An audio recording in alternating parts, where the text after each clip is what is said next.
secret now.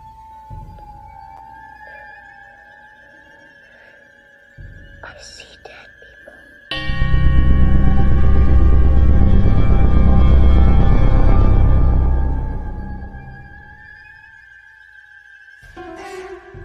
Welcome to Blondes and Booze.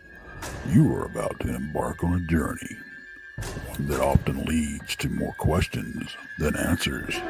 But fear not, your host, Krista, Aaron, and Brandy have the experience, the perseverance, and yes, even the gifts to pull back the veil and allow us to glimpse the other side.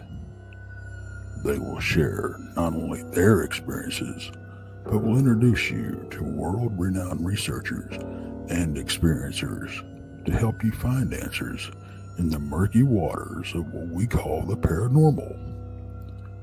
Their bonds with each other reach far beyond friendship, resulting in a pull no punches approach to the many subjects they explore.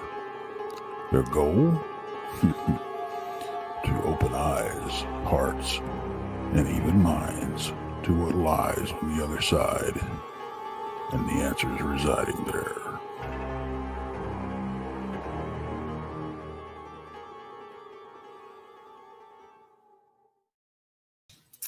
Hello. Hey, everybody. How are you?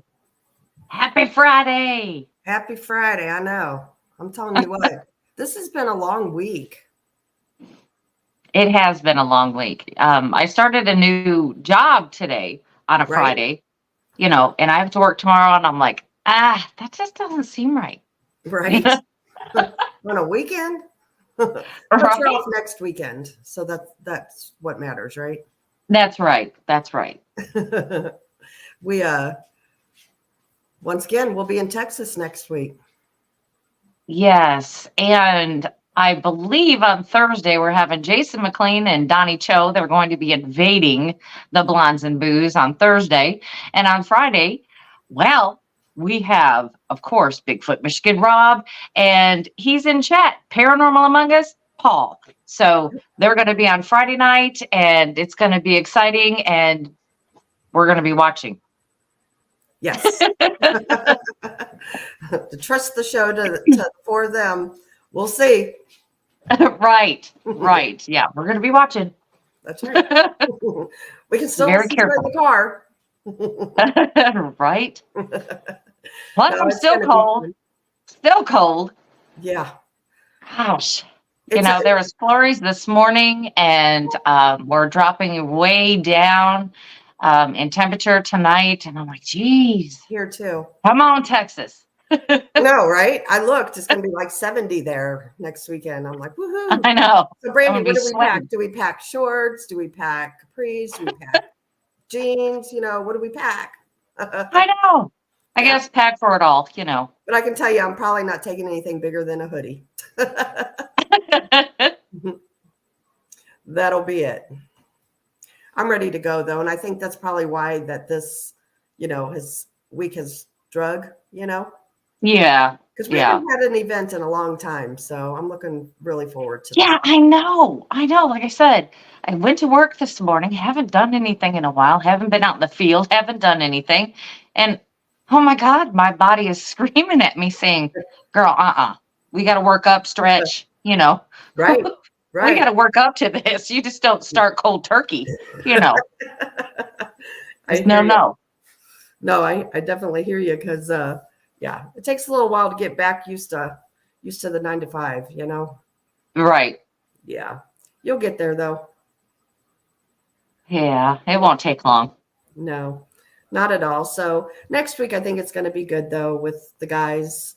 I trust them all completely. And so guys, definitely tune in next Thursday and Friday. There'll be some good shows. Don't know what the topics are yet. I'm leaving them all up to them, whatever they all want to talk about. So are you scared? I'm a little scared. Maybe just a wee bit. So anyway, we have a great guest tonight too. We have Dani Marie. She's a paranormal investigator and been doing the paranormal stuff for a long time. So, Brandy, you want to remind everybody what to watch, and then we'll bring Dani Marie up. Oh, absolutely. Absolutely. If I can remember everything correctly, because I'm not sure. It's on you, sister. I'm not sure. On Monday nights at 6 p.m., it's Danielle Diva in the Diva Dimension on her new night. At 8 p.m. on Mondays, of course, it's Texas Front Porch with myself and Tex. On Tuesday, it's Beyond VMR with Bigfoot Michigan Rob and his lovely co-host Krista. On Wednesday, 7 p.m., it's Donnie Cho Says Stuff. At 8 p.m., it's Inhumanoids with Barton Nunley and his wife, Letitia. On Thursdays at 12 p.m. Central, it is Brunch with Bigfoot Michigan Rob and his co-host, We Don't Know Yet. It's a mystery. I was on with him this last Thursday, but I won't be on with him next week, so we'll see what happens. Thursday night, of course, at 8 p.m., it's Blondes and Booze. And on Fridays at 8 p.m., it's Blondes, Booze, and the Woo. We are now having no shows on Saturday, but that could change. Just remember, that could change. But on Sunday at 5 p.m., at 5 p.m. on Sunday, it's the new show with myself and Randy Gilbert. It's called Truth or Tinfoil. Make sure you go over there and like, subscribe, because we start a brand new channel. We started off with 0, so please go over there. And at 6 p.m., Infamous Minds news time slot, Tex and Danielle Diva, and I think that's it. But I saw some little bit of chatter about our last night's guest, Monica Rollins. Monica Rollins will be joining the Texas Front Porch team, and she will have a new podcast out sometime in February. We don't have everything nailed down, so make sure you keep a lookout for that. And that's all I got. Yeah. All right. You did awesome. I'm telling you what, you cannot miss a night, because I can't remember all of them. Says Brady, don't leave me. No, at least come on for the intro. At least. Yeah. Or send me a video. Something. Right. Something I can play. Don't lose your voice. That too. There you go. I'm going to go ahead and bring Dani up. Hello. Hi, how are you, ladies? We are good. We're glad that you joined us tonight. Was able to take time out of your busy schedule. Yeah, thank you so much for having me on, though. This is a real treat. I appreciate it. Thank you. Yeah. Yes. We are definitely having Ladies Week for sure. Yeah, we are. Nothing wrong with that. Absolutely. No, not at all. I'm kind of liking the Ladies Week thing, Great. Yeah. Oh, everyone on the side. Hi. Oh, sorry about him. That's okay. I have dogs too. We understand. We have dogs too. are going on in upstairs, so I kind of said I would take him just to keep him out of the way. I didn't realize he was going to want to bark. Sorry. That's okay. It happens. Yeah. Oh. I've got one here in my kitchen that I have to put him in his crate for shows. Otherwise, he'll sit and whine and. Yeah. Oh, I feel that. Absolutely. Yeah. Thank you, Tyler. Yes. Thank you, Tyler. Thank you very much. And happy Friday to you too. Dani, do you want to start off and tell everybody a little bit about yourself and all that good stuff? So I have been in the paranormal. Well, more or less the paranormal's been a part of my life since I was a really young child. I kind of grew up, the farmhouse. Well, I grew up in an old farmhouse, right? So it has a lot of history to it. The land has record of Native American attack and the whole 9 yards. So it's just very rich in history. And from there, I had a lot of experiences when I was a little girl. I would see things out of the corner of my eye, or, my parents would say that I would be playing with someone in the other room, but there was really no one there. And I honestly, I thought I saw someone that I was playing with. Just a lot of things that I couldn't understand. As I got a little bit older, I realized that's maybe not so normal, right? People kind of look at you funny when you say about experiences, or you've seen something move across the room. They kind of, you become the odd kid, right? So kind of pulled back a little bit from it once I realized that maybe not so normal. And I was like, okay, you know what? It's a farmhouse. It's got to be the property, right? Ghosts can't try. I was very naive when I started out on my journey. So then I realized that things can, possibly follow you, or it's not just stuck to one certain location just due to the history of of land. So like when I moved out on my own, became a big girl, got my first apartment, I was so excited. And then about like a month after moving in, I started noticing like I would still be catching things out of the corner of my eye. I would literally have things move around on me. I would hear disembodied voices. It's like at first I'm like, okay, this can't be happening. It's like lack of sleep. It's so completely, just try to debunk everything all the time. But then you get to a point where you're like, okay, there is no other way to explain this. Something is going on here. So then I realized, maybe it's not so much that the places I lived were haunted, like something maybe was following me, or maybe I'm just a little bit more into, like, when you're around it a lot, you pick up on it, right? Because you're around it all the time. Yep. So it kind of left me going, okay, so what is this? How can I communicate with something, but I can't see it? Like, what is actually going on here? So kind of started my journey into the paranormal at around 23-ish, 24. I finally decided, you know what? I'm just going to do something about this. Tried to start up a team. Well, that crashed and burned like the second I tried to do it. In my area, it was very, very like old fashioned country. Like you don't talk to strange, like very tight knit community. You don't talk about strange things. You don't talk to outside of your groups. So no one really wanted to get into it, So I finally got the courage. I was going to do this solo trip to Gettysburg, and I was all proud of myself, and ended up did all the little tours, all the ghost tours and everything, and I was so excited. And I'm like, okay, how do I get? Yeah, that was fun, but like I actually want to get into it. Like those are. It's very surface level. It's more for entertainment when you do. Not that there's anything wrong with that at all, right? Because there's definitely a place for all that. But I wanted more. I really wanted more. So I ended up finding this amazing couple out in Gettysburg, and they kind of, took me under their wing, and they kind of connected me with different people within the investigative paranormal community, and finally got a little bit of networking in, and ended up with a former friend of mine. We ended up going to the Shanley. Have you ever been to the Shanley Hotel? I have not. No. But I've heard a lot of things about it. New York. Phenomenal location. She is the sweetest person. Kelly, she's such a sweetheart. We went there the first time I was there, and we were talking for a little bit. She found out that I was from like the Bethlehem area, and she's like, oh, there's this group out that way. They just started. You really should connect with them, because maybe that'll be like you're in to be part of an actual group. Sure. Because at this point I was just hopping around with whatever friends I could grab to come with me to a location. So yeah, the group was Get Haunted. They had literally just started, like they had just launched that October. So actually the friend that I had been with, he contacted Rob, the owner, and we set up an investigation out in Gettysburg, right? Just on a whim, let's see what happens, right? Ended up being one of the best investigations I think we've ever been on. He brought a couple of his friends. We all got our own rooms at the Farnsworth, right? Cool. If you've never been to the Farnsworth, never been.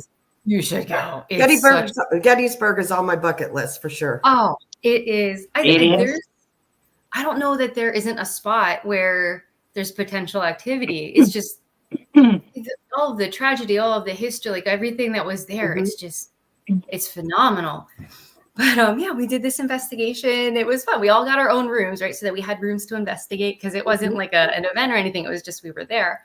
And it clicked so well. Just the way they investigated and the way I investigate, the things that they're interested in, it just all flowed together. The drive to be authentic and to have teamwork, and just for everyone to have that moment. I think that was a big deal for me, because when I had tried to get into groups, when I had tried to start my own group, I had so many doors slammed in my face, or I was told that, they didn't want someone who didn't have experience. And it was just a little crushing, it's like kind of, you want to follow a dream, and it's just right. Everybody's got to start somewhere, Yeah. Right. So to have this group that was willing to bring me on, and that their whole thing was that everyone does deserve to have their moment. Everyone does have a voice in the paranormal. It's not just for the celebrities. It's not just for those people that have been in it for a billion years. And they gave me the chance, and it was the best thing that's ever happened. I got to go into locations and develop new techniques. I got to meet other people and learn from. I think that's my favorite part about being in this group, is learning from other people. Sure. Right? Just getting that moment. You see, okay, someone does kind of what I was doing, but they take it and spin it in a completely different direction, and it still worked. And to be able to just listen to other people's points of view, because like, okay, for like, if I ask you guys, like, how would you define a ghost? Like, everyone's got a different way of defining that. But what's cool about it is that, you know, really nobody's wrong. It's what they believe, you know? Oh, absolutely. Yeah. And I think that's where a lot of people miss the mark with that, because so many people are so worried about saying, no, this is I don't know that there is only one way to do any of it. We don't really know.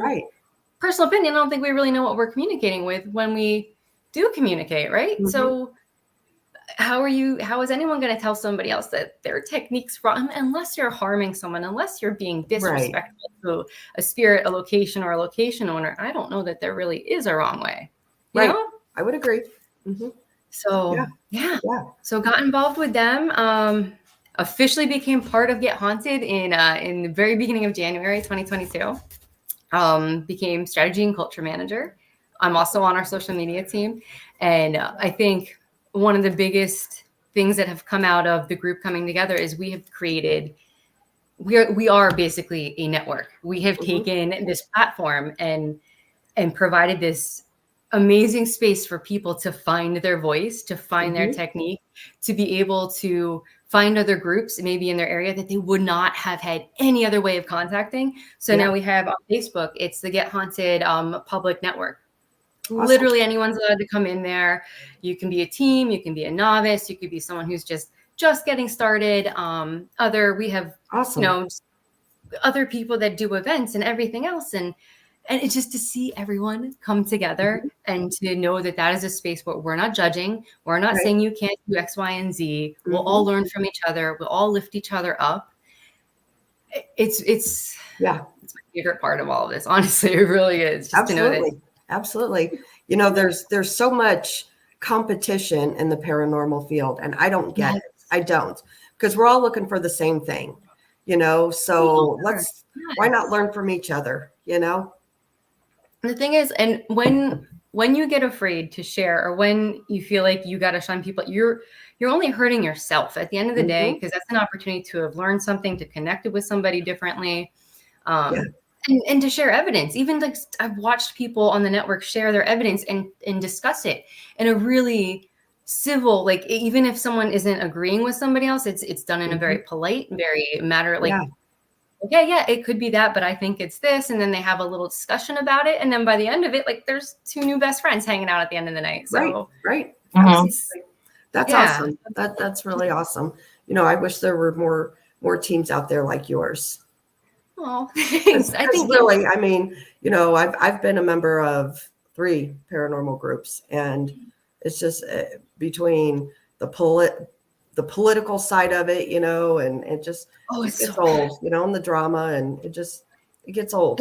It's sad, because honestly, a lot of what creates that tension, and this is personal opinion, obviously, if you have a different point of view, it's completely fine. This is just my personal point of view on this. Is none of that crap, none of that stuff that people are nitpicking about, or he said, she said, that none of that's actually paranormal. Like, how did that make it into the paranormal community to begin with? Like, get rid of it. Like, there's, why are you jealous? Because X, Y, and Z got to go to some other location. Well, you'll get your chance, or maybe learn from them. Like, there's, there's a lot of too much ego, I think. I don't know. You nailed it. Too much ego. It's just too much. And you miss out on so many things when you shut other people out. I don't like it. Yep. We don't either. That's why Brandy and I, now we just kind of stick to ourselves and do our own thing. And, you know, people reach out to us. Like, I mean, we have a upcoming case in Kentucky that we're going to be going to. And, you know, it's just, it's, you know, we still can do what we do, you know, do what we want to do. So, but without the drama. The drama is so draining, and it's so unnecessary. It's so unnecessary. Oh yeah, most definitely. What is your favorite piece of equipment to use? So I am weird with equipment. I usually do not like anything that has to have a battery, because here's the thing, right? So anything with like grandpa, they're all fun, right? They're fun when they're blinking and all kinds of, But the second they go off, I know for me, the first question I ask is, are the batteries fully charged or is it malfunctioning? It's never, oh, hey, something's trying to communicate. It's, oh, the batteries must be, crapping out. But so I think for me, a lot of times I kind of just, if I could say that my body, my senses as a piece of equipment, that would be it for me. If I have to pick like an actual physical object, I'm starting to really get into tarot cards. So I've been trying to incorporate my tarot deck into the way I investigate. Gotcha. So anything that's like that, I'm starting to get used to dowsing rods. Kind of don't have the patience for them. I'm not gonna lie. Right. Like, have you guys used dowsing rods? I've tried dowsing rods and my hands aren't steady enough. I shake. I just normally, I don't think it's too much caffeine. I don't even know. Right. Like, it's like you're having to like hold these things, right? And then they're like sliding down. And I'm like, well, I don't even know if that's me shaking or if that's something trying to cross them or so I'm learning to have the patience with them. We'll see where I go. Absolutely. Yeah. I'm kind of like you. I don't use much equipment myself. I maybe a REM pod or something, just, but as far as taking a K2 meter or, I don't. I really don't. They're fun when someone's like just starting out and they've watched all the shows and they're like, it's fun to start them with that and then like wean them off.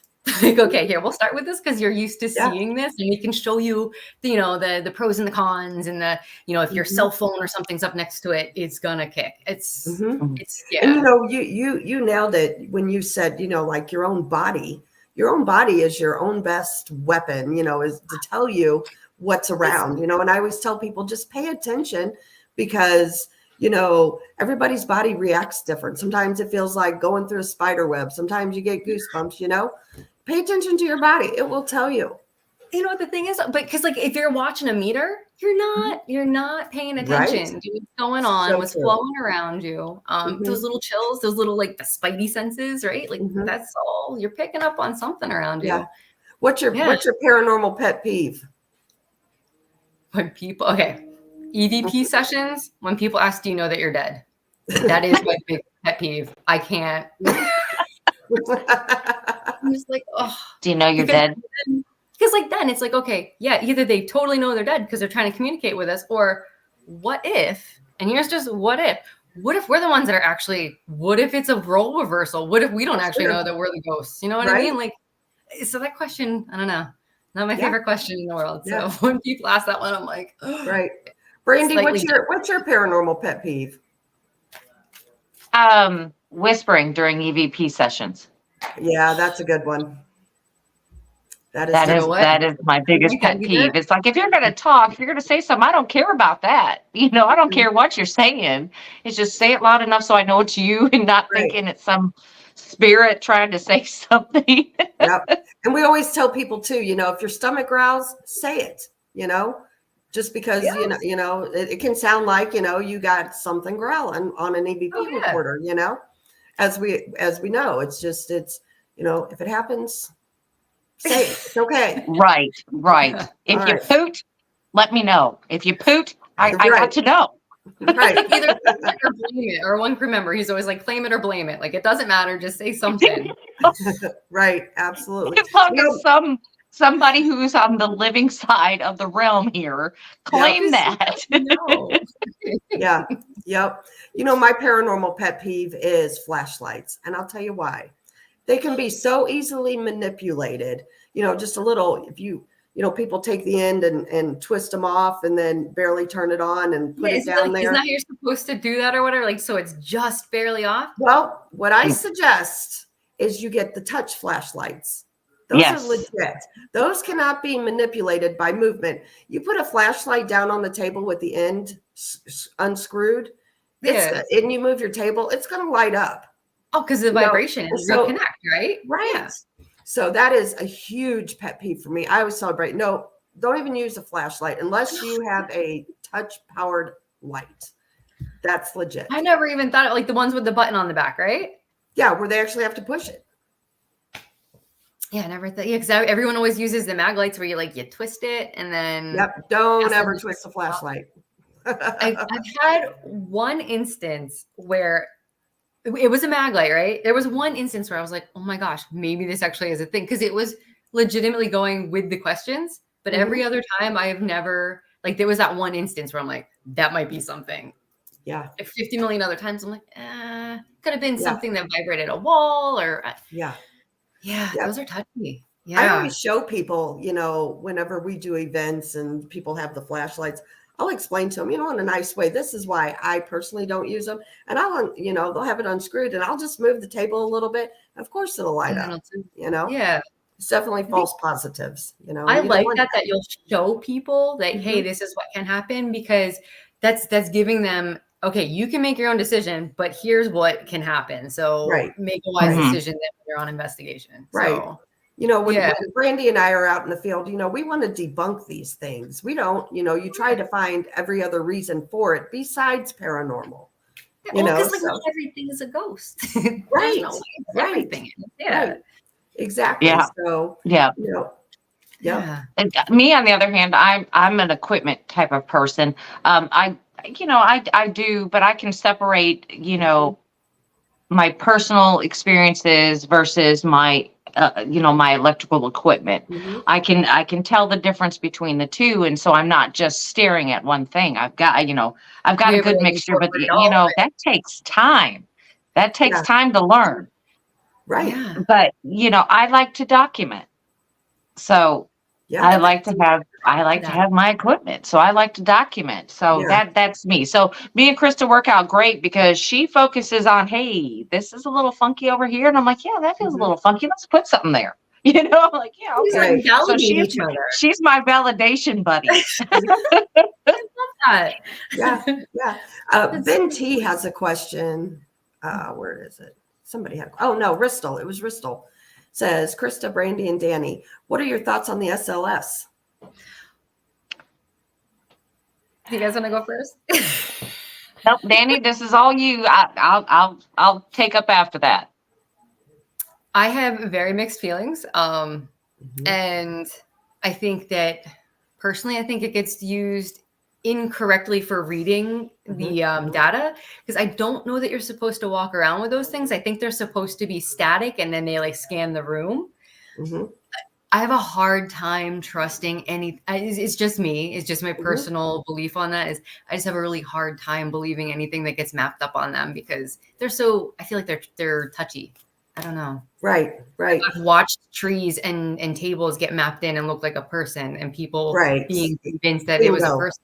I'm like, no, Bingo. I don't know. I mean, table right even a chair. You walk in and there's a coat rack or something, and you don't actually really see the coat rack, but it can map out as a person, you know, or a ghost. It really can. Yeah. I'm not a big fan of the SLS. Brandy, you're up. Well, I'm mixed on it too. Now, I've had experiences where I've actually seen it map something, and then I'm asking this particular spirit to, hey, raise your hand or whatever, and it does it. I have that happen quite a few times. But I've also had the part where I'm looking, and it's actually mapping a chair. It looks like somebody's sitting down in a chair, but it's actually just the chair. It's mapping the chair.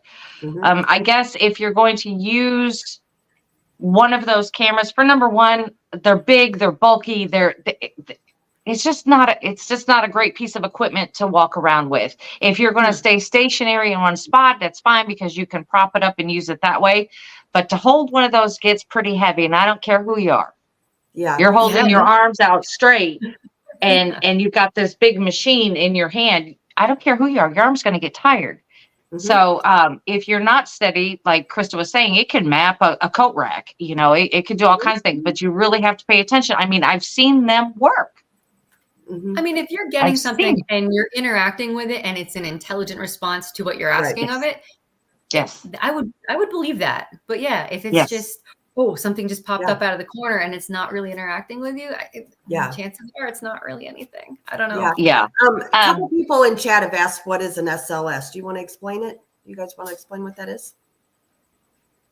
Well, it's a gaming system, and it really is. It's the old Connects, They used part of the Kinect system in it. And what it does is the Kinect system, when you used it in the gaming system, would map you out in the computer.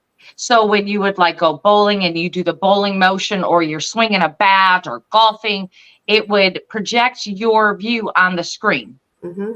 So what they've done is they've tore that gaming system apart. And I think I can't remember what exact gaming system it was, but then what they've done is now that it's mapping out in front of you, so it's that you can see what the computer is doing on a screen, and it's mapping out what's supposed to be a spirit or a spiritual body in front of you, and it maps them out in a stick-like type figure, and it watches their movements and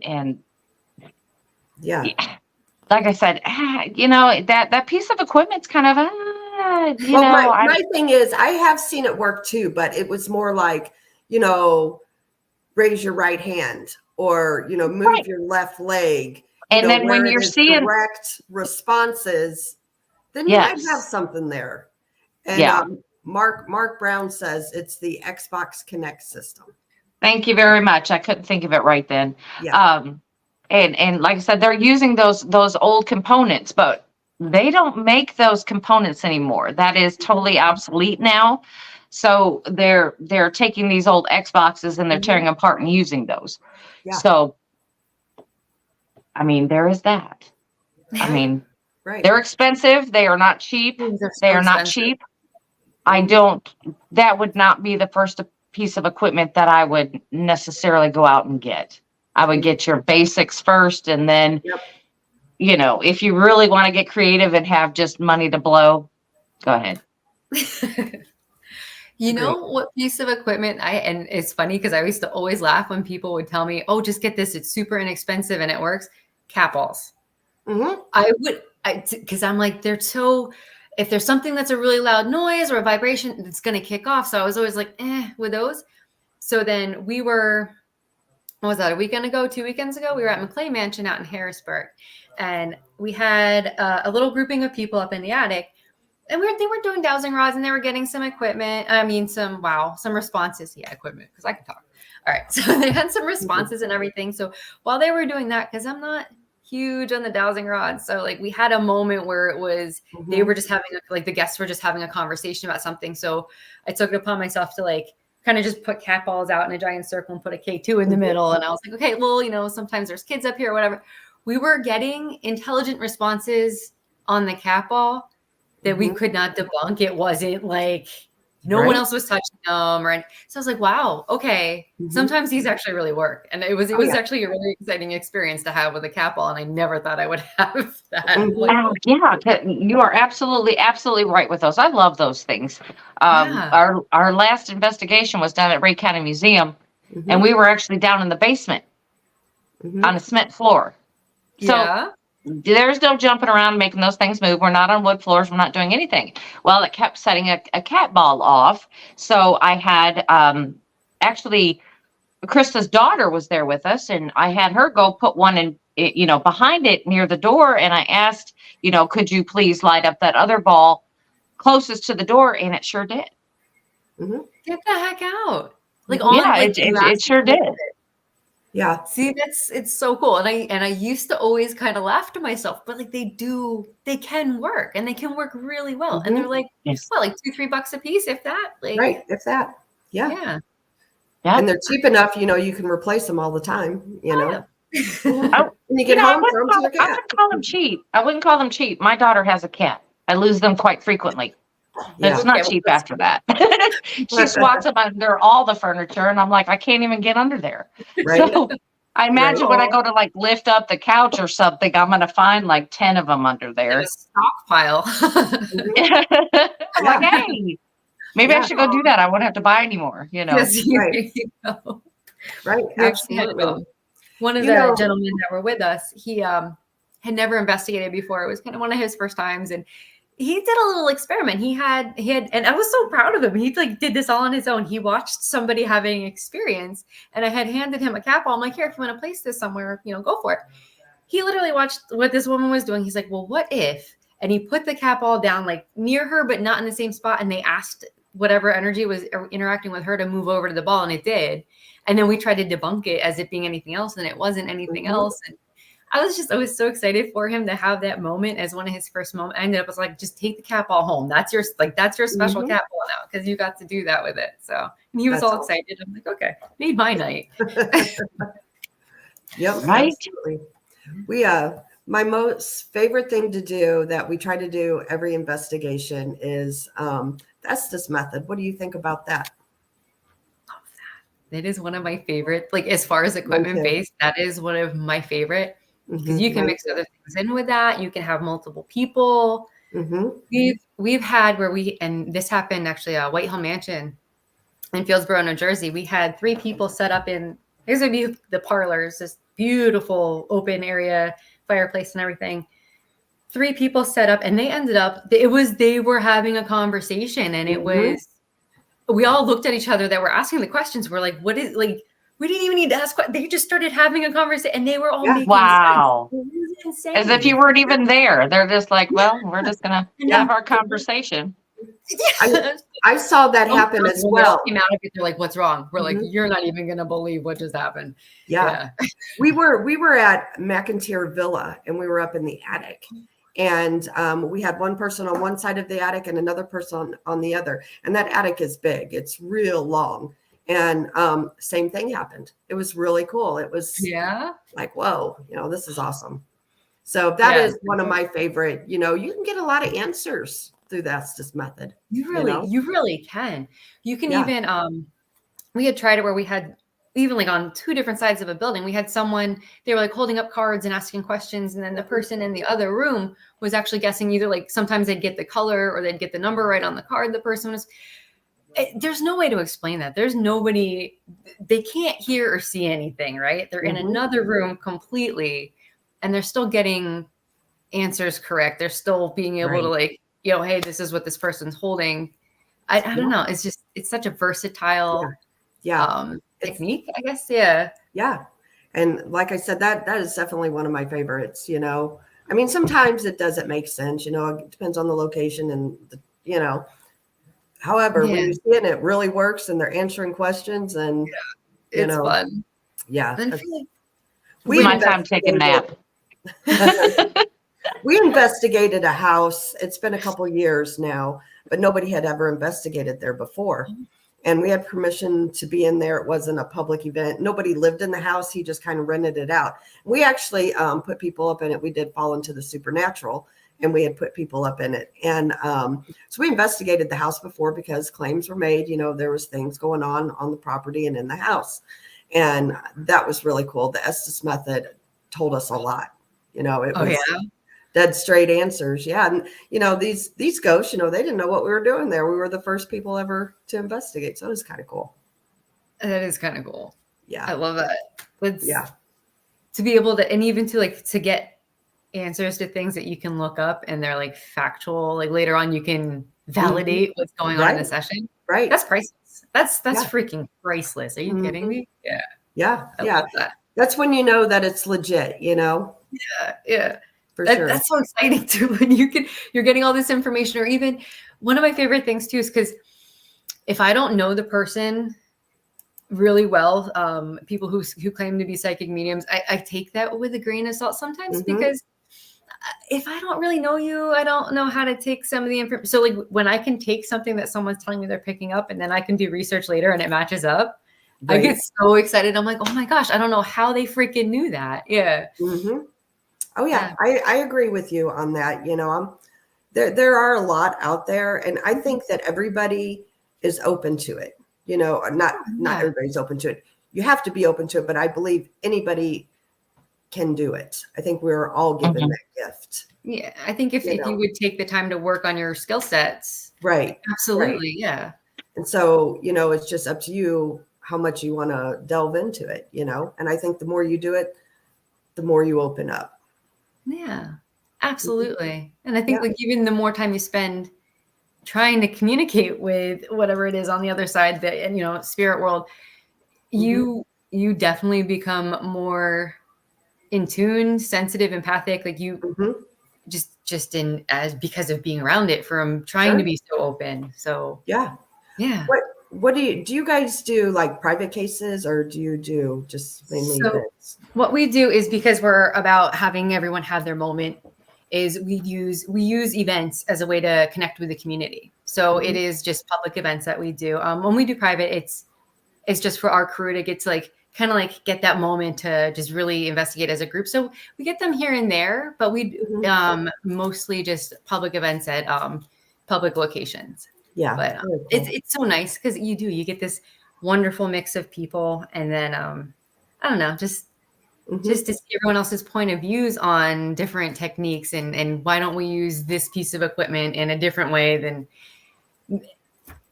yeah. I don't know. Sorry, I lost the train of thought there. There was something I was going to say and it fell right off. So sorry. I get it. I totally get it. I totally understand. What are some of the places that you've been to? So for me, a lot in Gettysburg, definitely a lot of Gettysburg, McClay Mansion in Harrisburg that we were just at, New Egypt, which is this amazing little, it's this like a house with an add-on to it, and it is a museum for just like the history of New Egypt. We did this phenomenal experiment in this place, right? So we tried to put away the equipment and try to do an Estes method, but in like a seance style. So like we all held hands. We even did like the fake candles so that it was like dim lighting, and we kind of just like let everybody kind of meditate out. And we ended up getting but with the Estes. So we did the Estes method, but like with our one crew member, he builds his own version of the Delco goggles, right? So we had them on. It was insane. Some of the stuff our crew members were picking up. Some of us like were picking up like the feels. People were feeling things without realizing they were feeling things. So when we talked about it later, we're like, oh my God, no, you got something. But we all took turns doing this. And when I got under, I don't know why I was seeing these black-eyed Susies. I'm like, this doesn't even make sense to the location. So like, whatever, I saw it, right? So I said it. And I saw like two other things that like just kind of like little visions that popped up from using these goggles. I took everything off, and my one crew, she was very like, she's just looking at me, and she just looks like she was like on the, like gonna, like she was really emotional. Like, oh my God, what is going on? Here they had been trying to communicate with one of her family members during the session, and the black-eyed Susies connected directly to her family member. And it was just like a really strong, connection to that. So being able to do different experiments in that location was great, because it wasn't, that particular night wasn't hitting with the equipment so much, but like when you would put away the equipment and try to do more like that just personal connection, that's when that place was coming to life. Been to MSP. That place is insanely awesome. Huge location. I really did enjoy, and just the staff there, they're so sweet. Just explaining the whole look. They take a lot of pride in that place, and that just makes my heart happy when you see how much joy it gives them to be able to explain things to everybody else. And Old Hospital on College Hill. Have you guys gone to Old Hospital on College Hill? No. Williamson, West Virginia. You gotta get out there. This place. So it is literally on the top of a hill, right? You just like drive through the town up this hill, and it's just an abandoned hospital. And the location owners, they're amazing individuals. They love this building. They're trying to like, bring it back to life. You walk in there, and it has its very own energy. The place is a living, breathing entity of its own. I mean, disembodied voices, shadows that you were catching. You're like, everybody saw the exact same thing walking across the room. We ended up doing one of our live specials we did there, and we didn't really have a down moment. Like there wasn't a moment where there wasn't something going on in that location, which is kind of rare. I mean, you usually have some quiet nights at places. It's not right. Yeah. Very cool. Very cool. We we have a few places that we go to quite often. But Brandy, she's the traveler. Yeah. She goes. I haven't made it over that way. I think once I make it over to Virginia, Pennsylvania, that area, I'm gonna have to take a month off of work. There's a lot.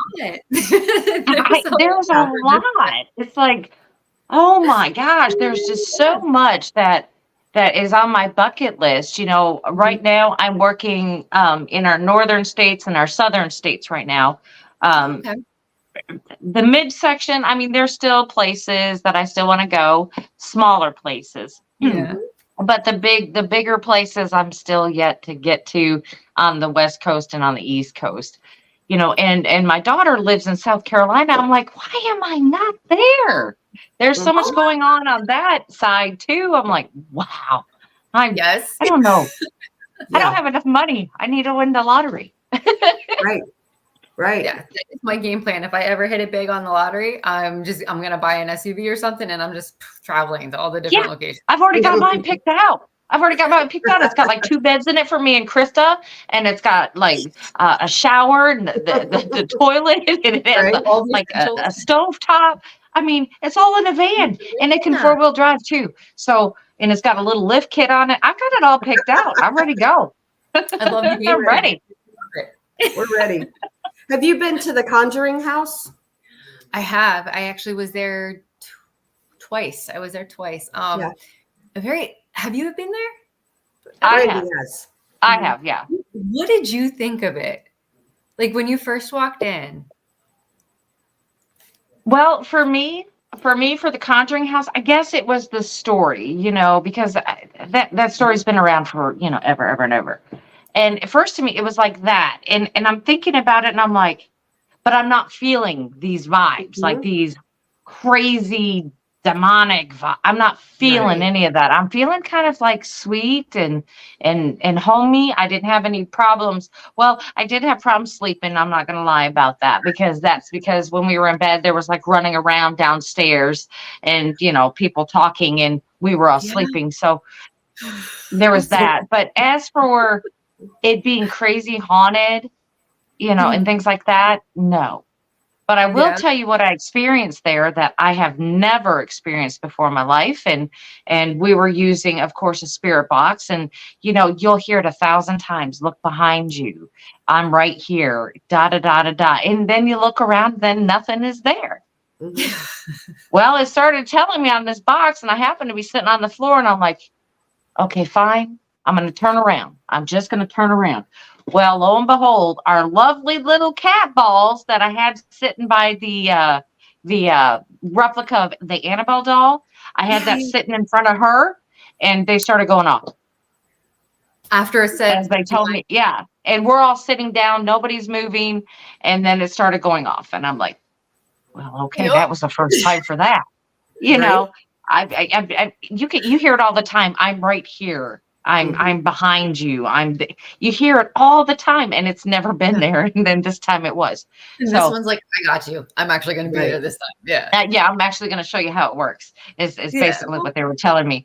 And I love the place, and I want to go back there, because it was just nice. It was just a nice place to be. I've been there twice, and I had 2 very different, like each time was a very unique and different experience. The first time I was there, we went and we were able to get in, it was still daylight. So we had time to like walk around, get a sense for the place before it got dark. It was very calming and just this very, I was walking around like I could live here. I fell in love with it. I absolutely. And it's funny because like if you would think of the movie, it's not like the movie. Like it doesn't look, it's not even the same building, So I was so comfortable, and I loved the whole vibe of it. And then as soon as it got dark, like and like nothing was ever violent, or nothing ever felt like, people like I didn't feel any like demonic presence or anything, but there was definitely something around us. There was definitely something making noises. My biggest jump scare actually happened my first visit there, right? So we were on the second floor. There's like the 3 bedrooms. We were in the middle bedroom. Yes. And everyone was looking. Everyone was looking at the bedroom that has the birthing room in it, because they were seeing like shadows and stuff walking around in there. Right. And for some reason, I was seeing stuff in the other bedroom. So I'm facing this way. There's like the bed in the middle, and then I'm kind of like sitting on the floor with my back on the bed. Everyone's looking at the other room, and all of a sudden, this shadow, like 3 feet tall, dense, dark shadow, comes flying in from that bedroom and underneath the bed right next to me. I jumped so freaking high that I ended up, so it was like beanbag chairs like on the wall. I almost ended up in one of my friend's laps because I had jumped. So I was like, oh my gosh. And I felt so bad because I literally was almost in his lap and everyone's like, oh my God, what's going on? I'm like, I don't know how to explain what I just saw. But then I had two other people. They didn't see exactly the same thing that I did, but they saw the movement and they saw a shadow in the same direction that I had seen it. So it was nice that it was some sort of validation for that, right? Yeah. I had not been scared. I'm telling you what, that middle bedroom is something else. That's where I slept. That is something else, that middle bedroom. Yeah, no, it's there's a vibe up there. I don't know what it is. Right. Because, well, you have to remember, though, that this house was built by the Amish. They just didn't build the whole house at one time. What they would do is they build it in sections. And this is built in 3 sections, right? So they actually just left the windows in the bedrooms. They're still in there. The original windows, they're still in the bedroom. That explains it. That I never really understood that design, but that makes total because sense. they would build so much and then they would build on and then they would build on because they'd have to do it from season to season to season, and because they'd have to rely on the help from their family members or neighbors. They'd have to wait probably for the next season to build more. So yeah, strange place. You can walk from one end to the other from the bedrooms, and all 3 bedrooms you can just walk right through them all. Kind of like what we would call in the South, we call it a shotgun house. Oh, yeah. And I don't know if anybody's familiar with a shotgun house. It means you can shoot a gun from the front door and go through the back door. It's just like that's how the whole house goes. just one straight shot, just go straight through. And that's what it reminds me of. Right. So what do you guys feel about the story of what's her name, Bathsheba? Because I've heard that's actually false. Yeah, I don't buy the storyline that people tell about her. I think that I think she's misunderstood, but she has a connection to the area, right? To the land. Like she did live. She does. But they say that, she's the one that's there and she's supposed to have been the witch and had it out for this family. And actually that is untrue. She is in the area and she did have a lot to do with a lot of goings on around there, but it was not that particular house and that particular family. So it's just basically a made up story, I think, just to give it some boost. Like the original story wasn't crazy enough. You don't have to embellish on the Conjuring House. That is strange enough. Yeah. Oh, did you ever? So I remember I had read Andrea's book. Well, it's a very large book, so I'm like almost through it. House of Darkness, House of Light, and it would kind of explain her experiences living there. In the book, she had talked about like sound bubbles. I actually got to experience my second night there, or my second time there. I had been in the library area, and the rest of the crew was in like the area when you first walk in and sign in, like that open area there next to the gift shop. They were there. I guess they had been trying to figure out where I was. I didn't hear them calling me. I didn't even hear them talking at all. I come walking out of the library and they all like stop and like stare at me like, didn't you freaking hear me? I'm like, honestly, I heard nothing. Like, I have no idea. But it was crazy when I read that in the book. I'm like, that's exactly what I experienced. Like the sound bubble. Like you could be in the room right next to not hear anything. Yeah. Right. Hey, Brandy, well, Dani, hold on just a second. Hold on with that story. Just a second. We're up to where we need to take our break, which we're not going to take a 5-minute break. We're just going to take a pause for the cause. So here we go. Enter ads right here. Enter ads. All right. Everybody feeling the ads? We're good. Okay, we're good. Let's get back. Brandy will know where to cut in, so we're good.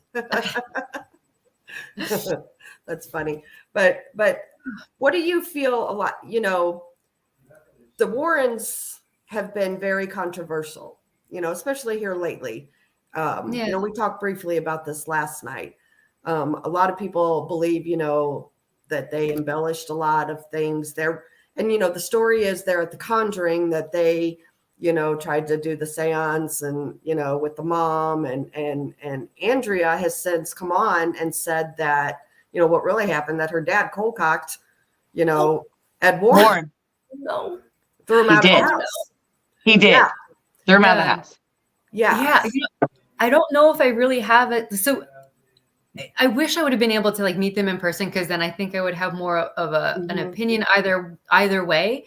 They were such, regardless of if they, however their evidence, like regardless of whatever it was, they were very pivotal in paranormal. They I were would agree very with big that. names, and they got a See, lot of and people interested in the paranormal. So I mean, yeah, Yeah. you know, and I wonder if a lot of that is the old Hollywood thing, you know, hey, that's a good story, but let's make it better. You know, yeah, I let's just throw in don't all know. this other stuff and let's make it better. Mhm. So it's kind of like, I know that they were trying to make paranormal more mainstream, and maybe this is their way that they were going to do it if they sensationalized these stories and made them bigger than what they really were. I mean, they were crazy anyway, but if they made them bigger, then they would catch people. I don't Yeah, know. then Like it I would feel catch people. Mhm. I mean, but And who's to say that if they really believe that? I mean, I don't have a stance with them. I mean, I appreciate the fact that they brought the paranormal to the Yeah. mainstream. Other than that, yeah. I mean, Yeah, I think that's what it was. I think they got they seen dollar signs, and a lot of that's where that all Yeah. came through. I'm not saying everything they did was fake or, you know, No, embellished. no. However, you know, Andrea Perron, she's I mean, she's legit. I've watched her on a lot of things. And, Mhm. you know, she was saying, you know, what happened, what really happened, you know, and that her dad was upset, you know, because of, you know, Oh he yeah. was, I mean, well, you know, and that Christy, you're just absolutely right. really threw C- kind of, I guess, a wrench in the way how I thought about Ed and Lorraine Warren. And I got to tell you, Brandy and I, you know, we met John Zaffis. He is the nicest guy ever. Do I think he embellished with them? No, I don't. However, some of their stuff, I think. Yeah. Well, because we know that, you know, during the movie that the wife got thrown from the kitchen table into another room. We've established that. And that part of the story is absolutely true. Yeah. It is absolutely true. She was in a seance, got thrown from the table into the living room. Mhm. That did happen. Yes. Absolutely did. Yes. However, Why do you have to Dad- embellish on that? well, the If dad something went to. invisible through me, you Well, know, what I'd be like, happened though is the dad went to help his wife, and Ed was no, don't, and tried to hold him back from helping his wife, and that's when Andrea's dad cold-cocked Ed Warren and kicked them both out of the house. you figure yes. if that moment, you would have to assume like that's got to be such an emotionally charged moment for everybody involved. Yeah. Right. Yeah. But here is a man that Mr. Perone don't know is saying, don't touch your wife. Right. Well, I'm sure he meant it in a way to protect everybody. I don't understand how all of those things work. But Exactly. Yeah. But then you're taking a man, Mr. Perone, you're taking him and you're putting him in this situation where his kids have been, you know, just basically harassed and tortured, and now his wife is being scratched, hit, and thrown, and you're telling me I can't touch my wife? No, I'm going to protect her. So I can see how this all went out. Yeah. And there was a little skirmish between the two, Mr. Warren and Mr. Perone, and he threw him out of the house, said bye. All their equipment and everything was still left in the house and still in the basement.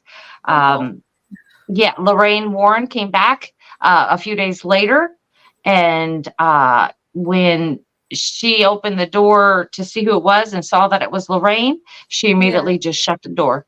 Oh. There was no more communication between those two. Period. Yeah. So I don't know. Go figure. But the story itself is fantastic. Just wow. I mean, like I said, this woman got thrown. Okay, that's good enough for me. That's all I need to know. For a spirit to be able to Yeah. physically do anything, that's a lot of energy. Absolutely. Yeah. You know, Chris Phoenix makes a good point.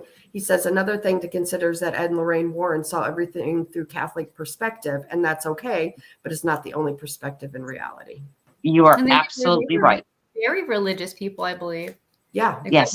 we took Yes. that very, that Yeah. makes sense. Yeah.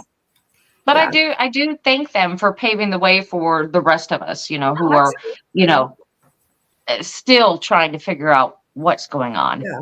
And they really are the godparents of the paranormal. Yeah, they really are. Regardless of anyone's point of view. Yeah, I'm grateful for that for them. Mhm. Yeah, absolutely. Right. Absolutely. And and John Zaffis carried it on doing the haunted collector, and he's still collecting haunted items and things and keeping them safe. And he's just an awesome guy too. So yeah, I haven't had the chance to meet him yet, but I've he heard really is amazing things awesome. about him. Yeah. Brandy sings karaoke with John Zaffis. Oh, yeah, I do. I do. I love that. I do. Yeah. Put on a song and let's play with Snapchat. We have a great time. Nice. Yeah, he's a hoot. He really is. He's got a great personality. He really does. So he's just a good guy, and Ed and Lorraine Warren, taught him a lot too, and Yeah, they did. They did. Like you said, they definitely paved the way for the rest of us. Would I have loved to have learned from them? Absolutely. Mm-hmm. Absolutely, 100%. I mean, yeah. Werewolf asked because why they thought everything was demonic. Well, I mean, if your point of view is from a religious point of view, maybe that was, I can't speak on, I didn't know them. I cannot speak to anything with them, but in general, when people think of demons, it's usually because it's their religious preference is to think that way. So, it's an opinion. Yeah, it's a personal opinion. Yeah, and because of their Catholic point of view, it's demonic. Period. It's just demonic. Whether it is by true definition, I don't know. I'm sure that's an opinion either way. Like whether it is or not, who's for anyone to say one thing is or isn't? So it's all opinion. Right. Yeah. Right. Well, the one thing go ahead, Brandy. I was going to say, and Dani, you said it earlier. Is like we don't know who we're talking to. Yeah, we really don't. We like to hope that we know, but we know. Right. Yeah. Right. We don't know. No. Yeah. Yeah.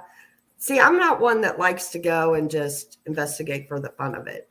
It's got to have a purpose for me, so be it going doing private cases. Brandy and I also hold our own events at places, but we give that money right back to that location. It's all for, historic preservation and things like that. Thing. So there's a purpose there, but like with Brandy, going up to the Conjuring House, I have no interest in doing anything like that. Yeah. I feel like when it comes to investigating, for me, and because I like more of the personal experience, it's that learning to connect, to trying to have that conversation with whatever it is. I think that's for me, that's the big part of why I even continue to do what I do is just the dialogue, the learning, the trial and error, the trying to figure out like what the heck's really going on. How is this possible? Yes. I am looking for that one piece of evidence that you can't deny it. It's this is what's happening, and here you go. I'm going to hand it to you. Here you go. That's what I'm looking for. I'm looking for that. Could I find it in one stationary location? Going there time and time and time again. I've learned a lot because I did get to investigate a location over a 2-year period, and almost every weekend or every other weekend I was there. And I'm telling you, the evidence that came out of there was phenomenal. But could somebody say, oh, that's fake? Well, yeah, if you don't know what you're looking at or what you're hearing. Right. Yeah. Right. Absolutely. But I just want to find that one piece, kind of like we're trying to do in that the cryptid world. We're trying to find that one piece of evidence that says you can't debunk this, even how you try. I don't care. You're not going to. Right. There was a question real quick. Tripping up on you asked, do you worry about any attachments? Dani?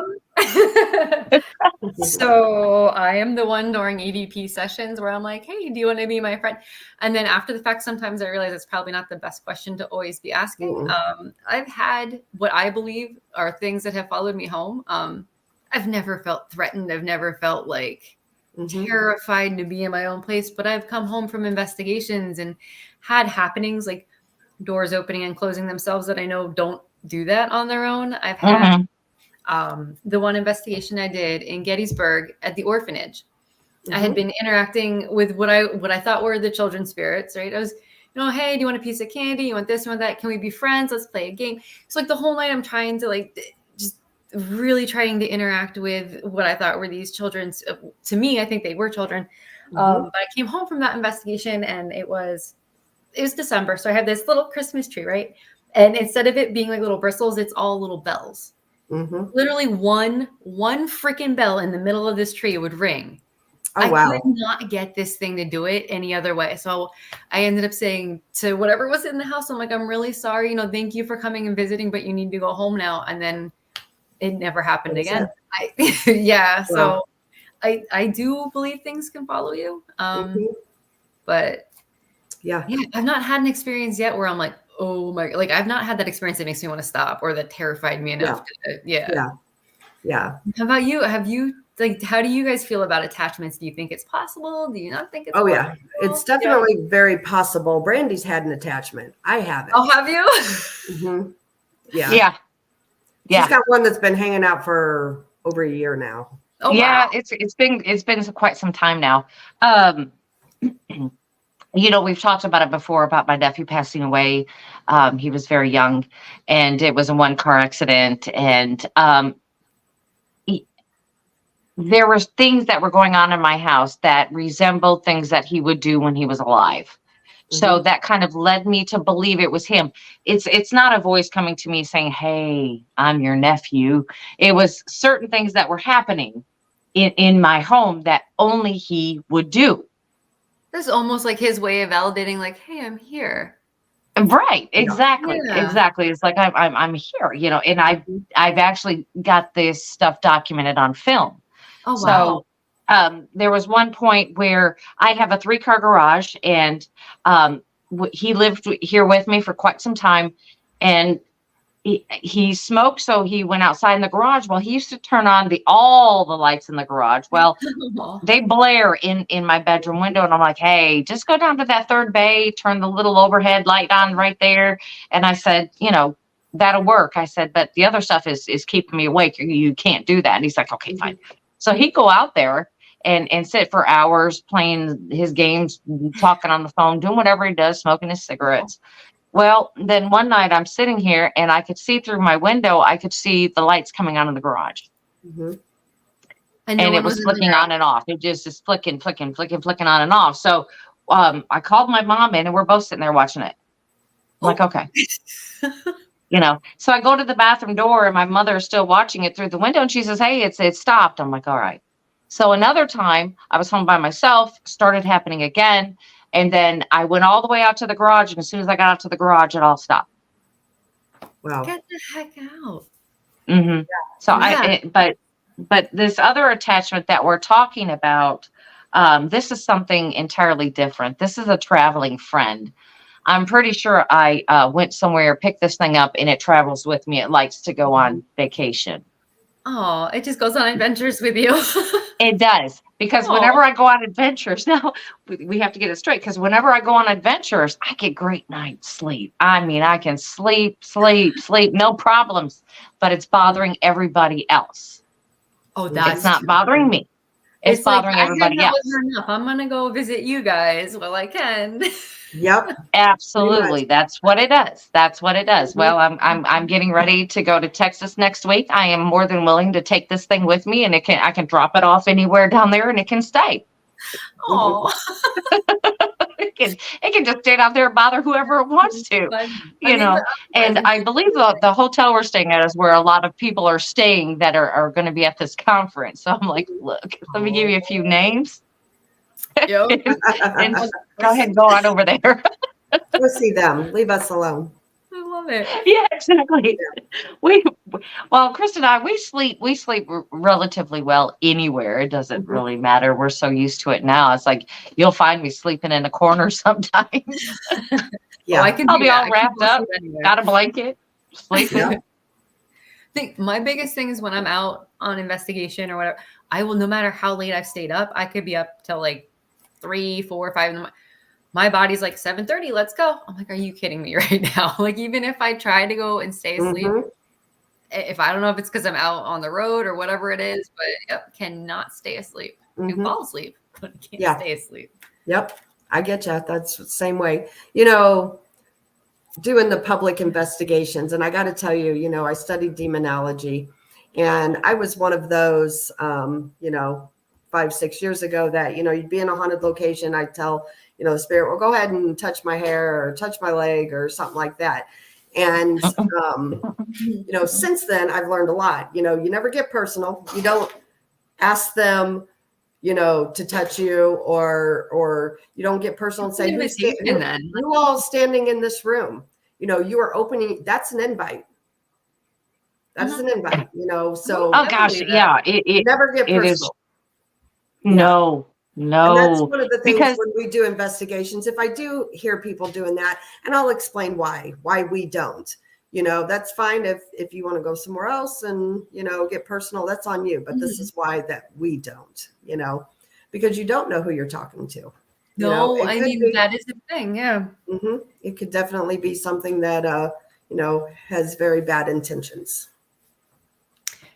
Yeah. I never thought of it that way. It's not only that. I have my own theories on that, though. And Dani, you may agree, you may not.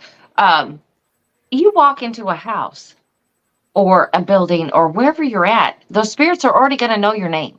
They're going to know already, because it just, I'm like, hey, Krista, come here and look at this. Or, you know, she'll say, Brandy, we need to go over here. We will already call out each other's name. We don't have to introduce ourselves. It's already known. They already know. Oh, yeah. You know. And if they want to pull your hair or pull on your clothing, which happens a lot still, you don't have to ask them to do it. They will do it all on their own. They don't have to have you tell them to do it. Right. And because I think to them, that's not treating them as if they were a living person at one point. That's treating them as if they're this novelty that we just want them to do parlor tricks. Yeah. Let me answer this question real quick. Lolo says, who is standing in this room is an invite. No, it is not, because you're not getting personal and talking about yourself. So for instance, I will never go to a haunted location and say, hey, my name's Krista. What's your name? That's getting personal. You're giving them information about yourself. So yeah, you definitely, seriously, you don't want to do that. That not good. That's probably why I have things that follow me home. Very well. Maybe. Because you're offering offering your space up. Yeah, no, I won't deny that. I definitely so like Brandy, you know, she asks silly questions. She's like, you know, do you like peanut butter and jelly or things like that? You know, what's your favorite ice cream? Yeah. I always ask what your favorite color is. Yeah, there you go. Yeah. I just ask off the wall question. Do you like pickles? Right. You know, it's whatever. I mean, I always go to food related because I like food, but I mean, I always go to food related things because I mean, if you're thinking about back in, you know, early 1900s or whatever, you're talking about people who didn't have a lot of food in a lot of these places that we go in, or, you know, if you go into an asylum or whatever, what was something that was given to them as a treat? Well, it wouldn't be Jell-O. It would be more like ice cream. What's your favorite ice cream? Or, right. I mean, it could be a whole lot of things. But I just don't ask the stupid question. Do you know what year it is? That was a rookie mistake. Right. Because they don't care. No. They don't care what year it is. They don't care nothing about it. They care mostly about having conversation and interaction and feeling as if they were alive again. That's what I find in most situations, because Dani, and I'm sure this has happened to you, where you're recording EVP sessions and you're having a conversation with somebody else, you know, your teammate or whatever, and then you're getting somebody talking with you. Yeah. Yes. Or like you're asking another member of your team, and you get a spirit answering the question that you're asking your team member. I've also found too, like asking people or the spirits how they're feeling, how their day was. Those kind of questions, I feel like I get better responses with. Right. Right. Just quickly, this tarot destroyer, please. I see that you've timed him out. Just ban him, please. He's just putting spam in there. Just ban him out, please. Thank you. I noticed Anyway. that. I was just looking at that. Yeah, just ban him out. Yeah, for sure. For sure. You know, I mean, of course, we're on YouTube, and and we love positive. Hang on, let me take care of you. We got spamming. All right, got it, people, and thank you. I took care of it. All right, so and that happens a lot. I mean, Yeah. it's like I get spammed on Facebook. I get spammed on YouTube. Right. Right. Dang it. Yeah. Goodbye. See you later. And unfortunately we're in here, we're having discussions, and even though that people in our chat may be discussing our conversations or they're having ones amongst themselves, which they're all really cool, I'm kind of paying attention to what's going on. Mm-hmm. Yeah. I wonder why I Gary just want to say them. I did block them. I know, but Gary says we can't block them, just time them out. I don't understand why they can't. Just hit hide user from channel, please. Yeah. I've already got it. I've already taken care of it. They're back. All right, I'll take care of it. Got it. Yeah, I don't understand. Okay, so nobody touched that. I just took that. It's hide user from channel. So what's happening probably is that we have moderators all trying to do the same thing at the same time, which means somebody's bringing them, banning them, and then the other one's bringing them back. So that could happen. Yeah. I got it. Okay. Awesome. We have the best moderators, though, for sure. We do. They're like beast mode. They're on beast mode. They're like, Yep. Here we go again. Bristol says tarot might be an attachment, and I'm not understanding why this person, because I see where you're banning them. Yeah, I'm banning them left and right. Just let me take care of this, everybody. I'll take care of it as it comes. That way I can find out what's actually happening. If not, I'm going to have to go see if I can ban them through StreamYard if necessary, if they come back. I'm trying through StreamYard and it didn't work. Okay, I'm getting them. Okay, good deal. Sorry, Dani. No, that's fine. That's fine. Things happen. This unfortunately, this does happen with us. Happens with a lot of channels. Yeah. I've experienced that too myself. I get it. I do. Yes. Yeah, it's just spamming. It's like, I don't know if they think they're funny or anything. I mean, if you want to learn something, please listen. Mm-hmm. Yeah. If you have something, that we could learn, please say that. We don't need all this basketballs and this whatever. Yeah.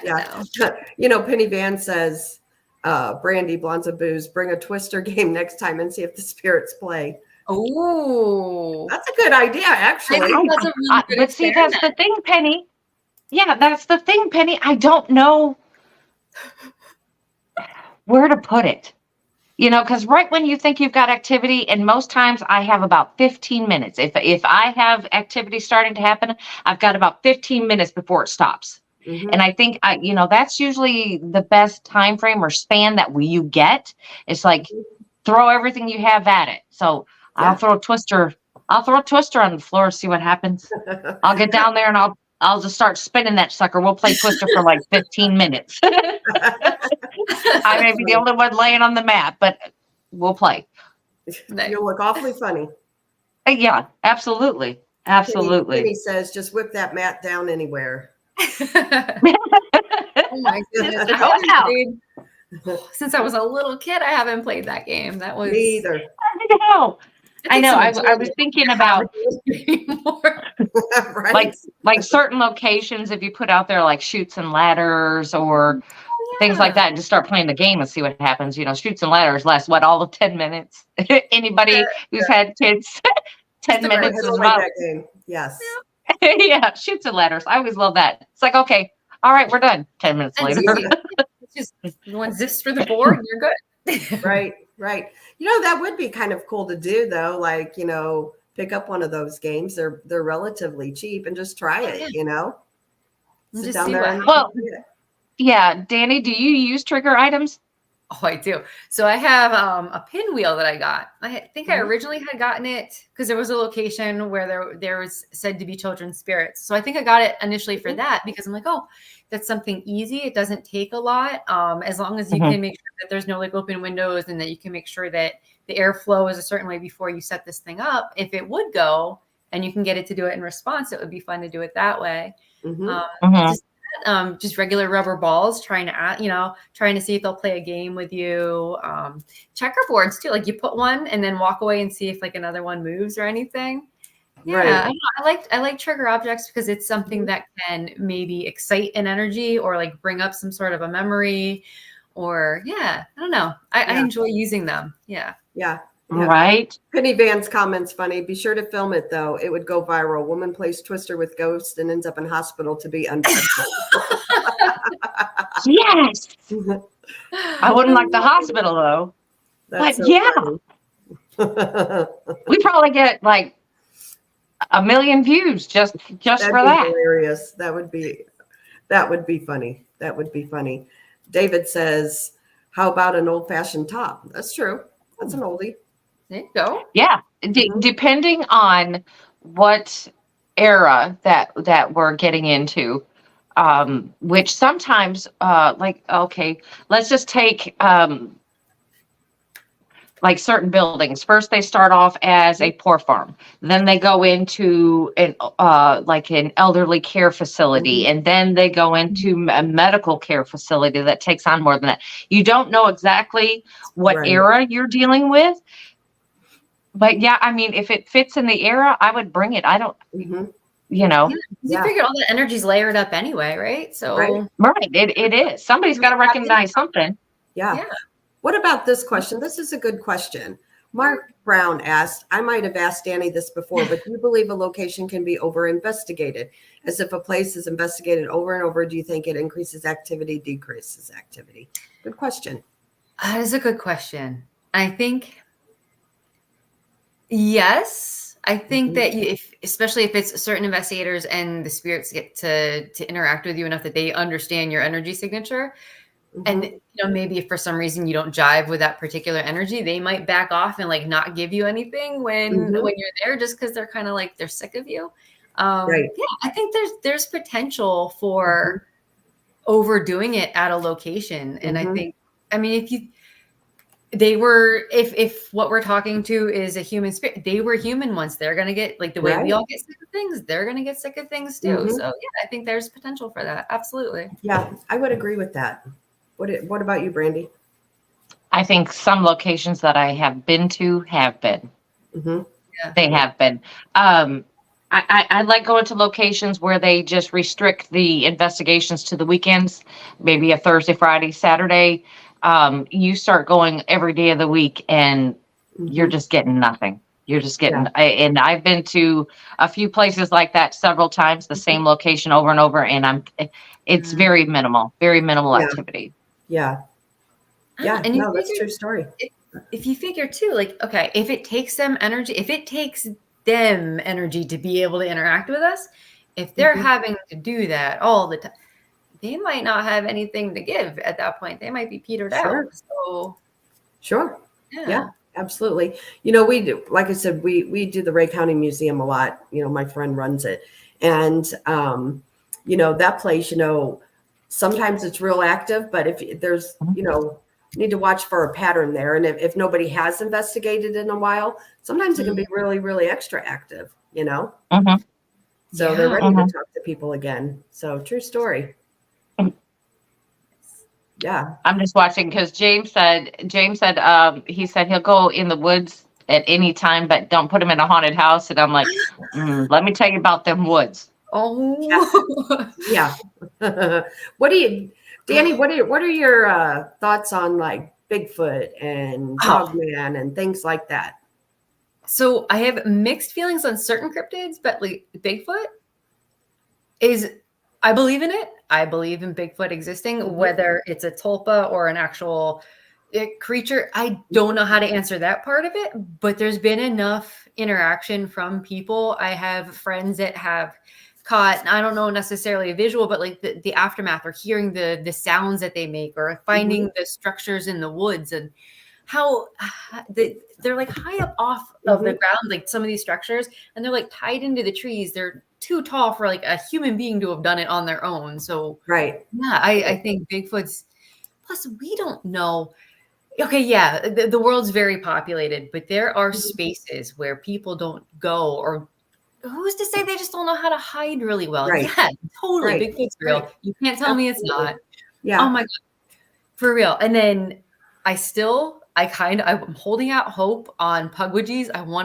You're not supposed to want an interaction with a Pugwagee, but I want an interaction with a Pugwagee so bad. I don't know about them little buggers. They might be a little dog rude. man over a Pukwudgie. Pukwudgies, they're I pretty. know, I think they might be a little rude. Yeah. Oh. Yeah, like I don't want to be lured off a cliff or to my death or anything, but I want to believe that they exist. Like I want to be able to see them and be like, oh, they do exist. They're there. Yeah. Something I had about a friend who encountered Pukwudgies in northern. for real? Yes. She was. Yes, she did. We actually had her on the show, and she talked about it. Oh my gosh. Wait, did she Yeah. get to see it? There was like 5 of them she saw come out of a tree. They were Stop all on it. all fours, and then they got up on 2s and walked away. Yeah. Oh my God. What? Yeah. We're going to have You to just hook made Dani me up wait. so she can hear that story now. She's going to Yeah. want to know. Yeah. Sure. You actually have a couple questions. We've got about 4 minutes, so I'm going to put them up here.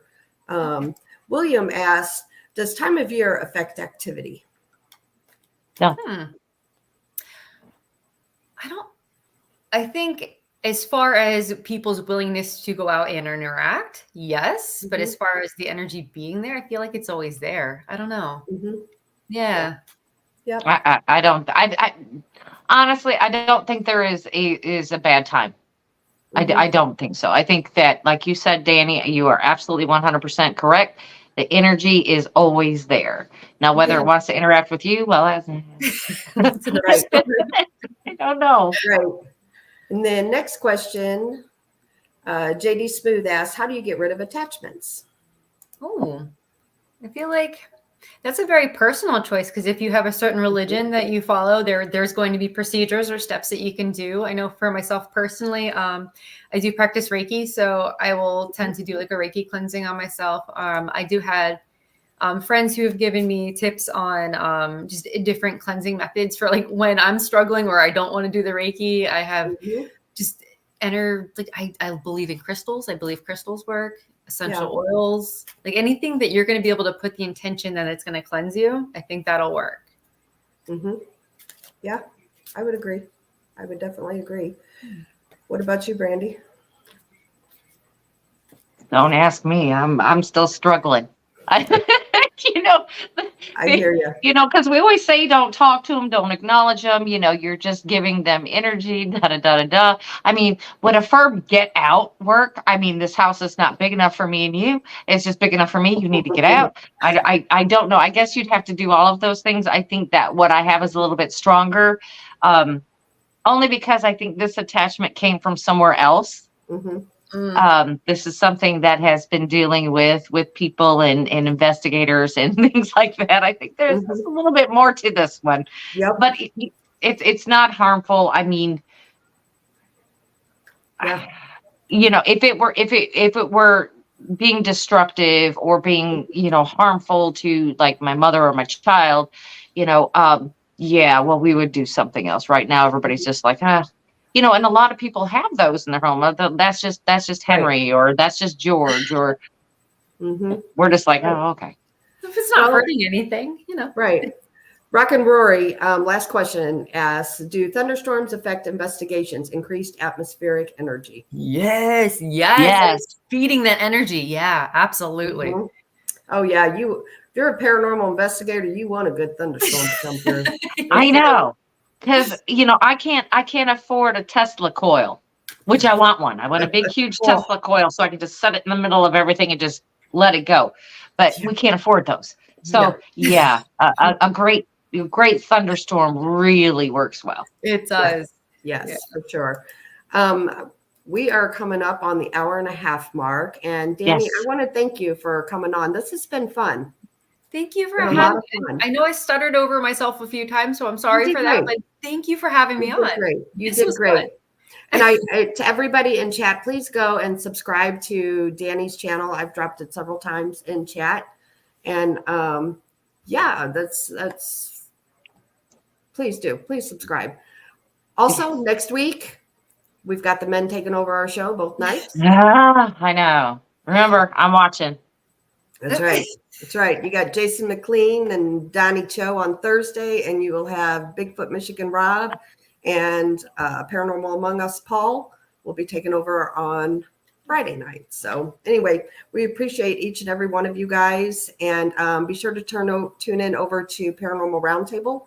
They are on live now. And do you have any closing statements or anything you want to say, Dani? Just thank you to everyone on this side for just welcoming me onto everything and asking questions. Thank you, ladies. You're amazing. Absolutely. Thank you. This was so fun. Yeah, this was a good time. I enjoyed this for sure. Thank you so much. We will see everybody. Brandy will see everybody on Texas Front Porch on Monday, and I'll see everybody on Beyond BMR on Tuesday night. So you guys all have a good weekend, and we will see you soon. Good night. Bye, everybody.